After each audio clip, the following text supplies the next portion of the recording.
Página 58.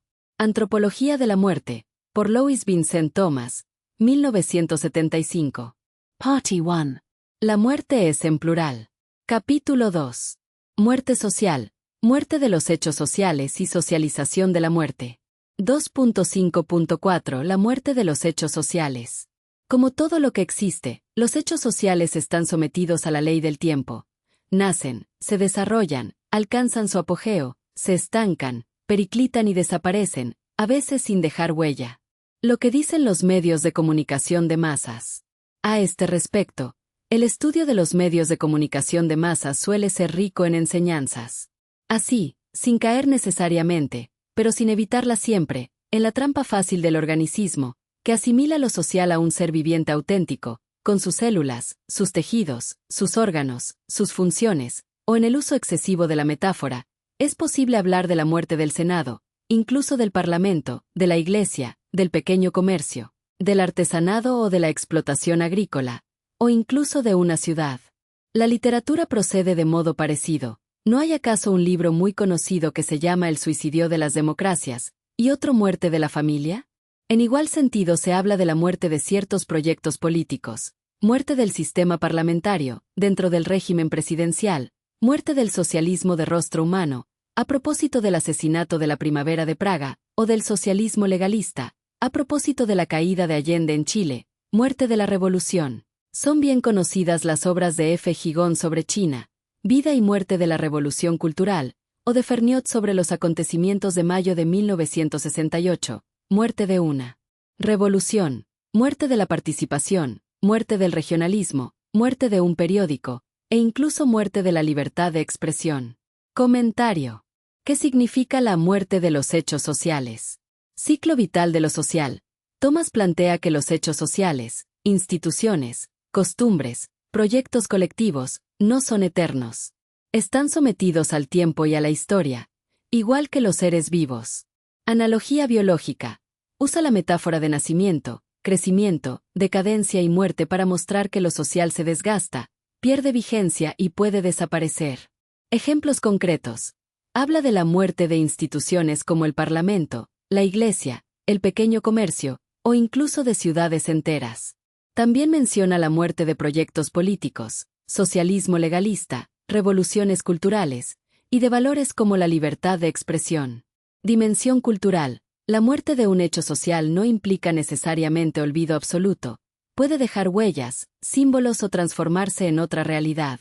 Por ejemplo, una universidad puede morir en su forma tradicional, pero renacer bajo nuevas estructuras. Interpretación antropológica. La muerte como transformación. Para Thomas, la desaparición de un hecho social abre espacio para otro. La muerte no es solo fin, sino también condición de posibilidad para el renacimiento. Función simbólica. Las sociedades dramatizan estas muertes con rituales, metáforas fúnebres o gestos culturales, como cortejos fúnebres teatrales en Francia o ceremonias africanas de demolición y reconstrucción de aldeas. Crítica a la modernidad. Señala que en las sociedades industriales modernas la muerte de instituciones es más rápida y visible, porque los cambios tecnológicos y culturales aceleran la obsolescencia. Reflexión. En el fondo, Thomas nos dice que los hechos sociales no son eternos ni inmutables. Mueren como mueren las personas, aunque su muerte puede ser simbólica, parcial o preludio de un renacimiento. La antropología de la muerte, aplicada a lo social, nos recuerda que toda institución, valor o cultura está destinada a transformarse o desaparecer, y que esa dinámica es parte de la vida colectiva.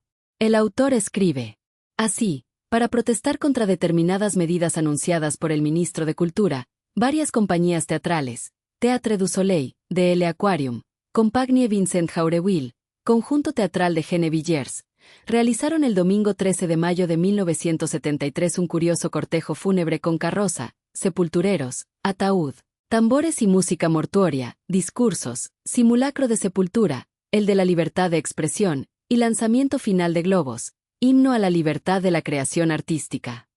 Un aviso mortuorio ribeteado de negro fue pegado en las paredes de la capital. Entre las pancartas, que portaban los manifestantes, algunos de ellos llevaban el rostro cubierto por una máscara blanca muy dramática. Además de ir vestidos de luto, retuvimos esta leyenda, muy sugestiva: despierte. Esta nación cae en un sueño dulce. Pero es un sueño de muerte. Para protestar contra la muerte de las libertades universitarias, los estudiantes de Lovanium, en Kinshasa, Zaire, procedieron de la misma manera en 1971. En cuanto al cine, particularmente el cine barroco, no ha dejado de ilustrar el tema de la muerte, sea de una ciudad, de una época, de una cultura. Citemos, por ejemplo, El ciudadano Kane, de Orson Welles, donde se asiste a la muerte de un personaje y de una cultura. El Museo Baratillo del Palacio de Sanadú no representa el simbolismo de una incapacidad creadora. Es el pillaje de una Europa que sí fue creadora, la ilusión de una cultura donde no se ha hecho más que recolectar desperdicios, escribe MBC en su Orson Welles. O bien las obras maestras de Joseph Lucy, El sirviente, Boom, Ceremonia secreta y sobre todo Eva, donde asistimos a la doble decadencia de un hombre y de una ciudad, una Venecia invernal, gris, sin vida, pudriéndose en su limo y enterrándose en sus aguas, simboliza una cultura muerta. En Lucy, la descomposición de una sociedad se expresa siempre por la decadencia de su héroe. También Luchino Visconti, que definía así el sentido de su célebre Gattopardo, mi filme está dominado por el sentido de la muerte de una clase, de un individuo, de un mundo, de una cierta mentalidad, de ciertos privilegios. Nada ha cambiado, pero todo es diferente. En la obra que dedicó a Visconti, Edith Universitaires, Y. Guillaume subraya, también a propósito del Gattopardo, el príncipe no es solamente un aristócrata, ni el símbolo de la aristocracia entera o de la vieja Sicilia. Con él muere el hombre definitivamente. Este sigue siendo desde la época helénica, Roma y el Renacimiento, el horizonte de Occidente. Sin embargo, la desesperación hace al mundo insignificante, el universo antropomórfico se descompone, los objetos proliferan y poco a poco toman el lugar del hombre. Recordemos también, aunque desde una óptica totalmente diferente, el destacable cortometraje de Alain Resnais y Chris Marker, Les Statues meurent aussi, que muestra el doble final del arte negro, destrucción iconoclasta o ligada a los agravios del tiempo, pero también comercialización degradante, y culmina con una reflexión sobre la muerte. Cuando los hombres mueren, entran en la historia. Cuando las estatuas mueren, entran en el arte. A esta bioquímica de la muerte le llamamos cultura. Un objeto deja de estar vivo cuando la mirada viviente que le dirigíamos deja de estar viva. Comentario. Un objeto deja de estar vivo cuando la mirada viviente que le dirigíamos deja de estar viva. Apunta a que la existencia de algo no depende solo de su materia, sino de la relación simbólica y cultural que mantenemos con él. En el pensamiento de Louis Vincent Thomas, la muerte no es únicamente biológica, también es social y cultural. Un ser humano muere físicamente, pero mientras alguien lo recuerda, lo evoca o lo inscribe en la memoria colectiva, sigue teniendo vida simbólica. La segunda muerte ocurre cuando ya no hay mirada, cuando nadie lo recuerda ni lo mantiene presente. Es entonces cuando desaparece del tejido social. Lo mismo aplica a los objetos, instituciones o hechos sociales. Mientras se les atribuya sentido, mientras sean recordados o usados, siguen vivos. Cuando dejan de tener relevancia, cuando nadie los mira ni los reconoce, mueren en el plano cultural. En resumen, sí, según esta perspectiva, la verdadera muerte llega cuando se extingue la memoria y la mirada que mantenía vivo al ser o al objeto. La biología marca un final, pero la cultura prolonga la existencia. Cuando esa memoria se apaga, sobreviene la muerte definitiva. He visitado panteones, y he visto tumbas y en la cruz. La fecha es tan antigua, que difícilmente podrá haber nietos del difunto vivos. Esas tumbas están abandonadas y no pasará mucho tiempo para que exhumen los despojos y ahí sepulten a otro. Con el tiempo, se pierde el interés en los antepasados, ya nada son en la noche de los tiempos. Lo que observaste en los panteones es justamente lo que Louis Vincent Thomas llama la segunda muerte, no la biológica, sino la social y simbólica. Mientras alguien recuerda al difunto, lo visita, lo nombra o lo inscribe en la memoria colectiva, sigue vivo en el tejido social. Pero cuando ya no quedan descendientes, ni familiares, ni comunidad que lo evoque, la tumba se abandona, los restos se exhuman y el recuerdo se disuelve. Es ahí donde sobreviene la verdadera desaparición, la muerte en la memoria. Reflexión antropológica. La tumba es un puente entre el mundo de los vivos y el de los muertos. Cuando ese puente deja de ser transitado, cuando nadie lo cruza con flores, rezos o recuerdos, se derrumba. El olvido convierte al difunto en nada en la noche de los tiempos. Como dices, ya no es parte de la historia viva, sino polvo anónimo. En este sentido, la muerte no es un instante, sino un proceso, primero biológico, luego social y finalmente cultural. La última etapa ocurre cuando la memoria se extingue y el ser deja de tener lugar en la conciencia humana. Si es así, ¿para qué demonios preocuparse o estresarse por la muerte y el futuro? No tiene sentido, la muerte anula la vida, pero el tiempo borra todo vestigio. ¿Y de qué le sirve al muerto permanecer en la memoria colectiva? Él murió para sí mismo, y ahí se acaba el asunto. Desde una mirada estrictamente individual, tienes razón. Cuando alguien muere, su conciencia se extingue y ya no experimenta nada. Para sí mismo, ahí se acaba todo. La memoria colectiva no le sirve en un sentido personal, porque ya no hay sujeto que reciba ese beneficio. Pero lo que Louis Vincent Thomas y otros antropólogos subrayan es que la memoria de los muertos no es para ellos, sino para los vivos. Recordar a los antepasados cumple funciones sociales. Identidad, nos da raíces, nos recuerda de dónde venimos. Continuidad, mantiene un hilo entre generaciones, evitando que cada vida sea un fragmento aislado. Sentido, el recuerdo de los muertos ayuda a dar significado a la existencia de los vivos, porque sitúa la vida en una historia más amplia. Ritual y cohesión, los actos de memoria, funerales, aniversarios, tumbas, refuerzan la comunidad y sus valores. En ese sentido, preocuparse por la muerte y el futuro no es tanto por el muerto mismo, sino por lo que su ausencia significa para los demás. La muerte anula la vida individual, sí, pero el tiempo y la memoria colectiva son los mecanismos con los que las sociedades intentan resistir al olvido. Reflexión final. La memoria no prolonga la vida del muerto en sí, sino que prolonga su impacto en los vivos. Es un modo de decir que la vida no se reduce al instante biológico, sino que se extiende en las huellas que deja. El muerto ya no existe para sí, pero existe en los otros mientras lo recuerdan. Pero, invariablemente, llega el momento que ya nadie queda que recuerde al muerto. Entonces, los que podrían recordar algo, también vienen a caer en la misma categoría del muerto más antiguo, la nada, la disolución. Eso que señalas es la conclusión inevitable del ciclo de la memoria. Incluso quienes recuerdan a los muertos, tarde o temprano también mueren, y con ello se extingue la cadena de recuerdos. En ese punto, el difunto pasa a la categoría de lo anónimo, lo disuelto en el tiempo, como dices, la nada. Louis Vincent Thomas lo plantea con crudeza. Los hechos sociales, las instituciones y las personas no son eternos. Tienen un nacimiento, un auge y una muerte. La memoria colectiva prolonga la vida simbólica, pero no la salva indefinidamente. Con el paso de las generaciones, todo recuerdo se borra, y lo que fue significativo se convierte en polvo histórico. Reflexión antropológica. La segunda muerte es el olvido, cuando ya no queda nadie que recuerde. La tumba abandonada es el símbolo visible de esa desaparición. La cultura intenta resistir con monumentos, escritura, genealogías, pero incluso esos signos se desgastan y pierden sentido. En última instancia, la disolución es universal. Tanto individuos como instituciones terminan por desaparecer en la noche del tiempo. Tu observación es profundamente lúcida. La memoria colectiva es un paliativo, no una salvación definitiva. La muerte anula la vida, y el tiempo borra todo vestigio. Lo que queda es la conciencia de esa fragilidad, y quizás la pregunta de cómo vivir sabiendo que todo se disolverá. El muerto le sirve al vivo como pretexto, como un aliciente para desear no morir, pero no hay salida. El vivo sabe que irremediablemente le llegará su turno en la fila. Ser recordado o no, es algo que para nada conmueve a la gente que empieza a vivir en forma natural, sin tradiciones o creencias.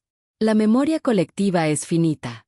Incluso los que recuerdan a los muertos acaban muriendo, y con ello se extingue la cadena de evocaciones. Al final, todo se disuelve en el tiempo. Lo que señalas, que el muerto sirve como pretexto para que el vivo se confronte con su propia mortalidad, es clave. La memoria, los rituales y las tradiciones no prolongan la vida del muerto para sí mismo, sino que funcionan como herramientas de los vivos. Nos ayudan a dar sentido a la existencia, aunque sepamos que es transitoria. Nos ofrecen un alivio simbólico frente a la certeza de la muerte. Refuerzan la cohesión social, porque compartir el recuerdo de los muertos une a la comunidad. Pero cuando las tradiciones se diluyen y la gente vive en forma natural, sin creencias, como dices, la muerte se desnuda en su crudeza. Ya no hay consuelo simbólico, solo la certeza de que cada uno está en la fila y llegará su turno. En términos antropológicos, lo que describes es el tránsito de una sociedad ritualizada, que amortigua la angustia con símbolos, hacia una sociedad secularizada, que enfrenta la muerte como un hecho biológico sin más. En la primera, el recuerdo de los muertos tiene sentido social, en la segunda, se vuelve irrelevante. Tu reflexión es dura pero certera, la memoria es un paliativo para los vivos, no una salvación para los muertos. Y cuando esa memoria se extingue, lo único que queda es la nada. El autor escribe. Sin embargo, el proceso de muerte no es necesariamente irremediable o simplemente total. Subsisten las preguntas. El libro del decano Samansky tuvo gran resonancia cuando apareció, Muerte o Resurrección de la Universidad. Se proponen alternativas, cambiar o desaparecer, la utopía o la muerte, la salvación sigue siendo posible. Insistamos en este último punto. En efecto, los medios de comunicación de masas proponen con frecuencia soluciones más o menos eficaces, más o menos drásticas, para salvaguardar valores, principios, instituciones u obras de arte, según técnicas que no es del caso mencionar aquí. Ha habido logros espectaculares, notoriamente en cuanto a los patrimonios artísticos, supervivencias de civilizaciones desaparecidas. Por ejemplo, los monumentos del Alto Egipto, por primera vez en la historia de la humanidad, se pusieron al servicio de las efigies medios inmensos que hasta ahora solo se habían puesto al servicio de los vivos. Quizás porque la supervivencia de las efigies se ha vuelto para nosotros una forma de vida, declara Amal Raux, quien agrega, el más humilde de los obreros que salve las efigies de Isis y de Ramsés te dirá lo que tú sabes desde siempre, y que escucharás por primera vez. No es un acto sobre el que prevalezca ni la negligencia de las constelaciones ni el murmullo eterno de los ríos. Es el acto por el cual el hombre le arrebata algo a la muerte. Puede afirmarse igualmente que el nacimiento-muerte-renacimiento de las realidades sociales se encuentra estrechamente asociado, especialmente en el África negra. Entre los Aburo de la Costa de Marfil, por ejemplo, un poblado nace y muere como un ser humano, y éste debe acompañar su generación en el más allá para que sus miembros puedan habitarlo. Los Aburo practican una ceremonia llamada Epeatbe, que consiste en demoler radicalmente todas las casas sin excepción, viejas o nuevas, habitadas por la generación anterior. Esta operación se efectúa recién en el momento en que la generación precedente solo cuenta con alrededor de 10 o 20 miembros en la unidad residencial que es el poblado. Entonces la nueva generación reconstruye en los mismos lugares un nuevo poblado, expresando así, simbólicamente, la permanencia en el cambio, la victoria de la vida sobre la muerte. Comentario de TV. Tal vez, la gran tragedia del ser humano es tener conciencia de que en algún momento, llegará la muerte, y no hay manera de contenerla, de rechazarla. Usted, ¿quiere ser recordado en la generación siguiente o las que siguen? Sepa que eso no le ayudará. Este comentario abre la puerta a una reflexión filosófica profunda. La conciencia de la muerte ha sido vista por distintos pensadores como tragedia, pero también como fuente de sentido. 3 miradas filosóficas sobre la muerte. Epicuro, siglo IV AC. Para él, la muerte no debe preocuparnos porque cuando nosotros existimos, la muerte no está presente, y cuando la muerte está presente, nosotros ya no existimos. Es decir, el miedo a la muerte es irracional, nunca la experimentamos directamente. Su propuesta es liberarnos de la angustia y vivir con serenidad. Heidegger, siglo XX. En Ser y Tiempo plantea que la muerte es la posibilidad más propia del ser humano. Nos recuerda que somos finitos y que nuestra existencia está marcada por el tiempo. La conciencia de la muerte no es una tragedia, sino lo que nos permite vivir auténticamente, porque nos obliga a asumir nuestra vida como única e irrepetible. Camus, siglo XX. En el mito de Sísifo afirma que la vida es absurda porque sabemos que moriremos y nada tiene un sentido último. Pero en lugar de rendirse, propone la rebelión, aceptar el absurdo y vivir intensamente, sin ilusiones de eternidad. La muerte no se evita, pero se desafía con la plenitud del instante. Tu reflexión frente a estas posturas. Tú señalas la tragedia de la conciencia, saber que la muerte llegará y que el recuerdo no salva. Epicuro respondería, no temas, porque la muerte nunca te toca directamente.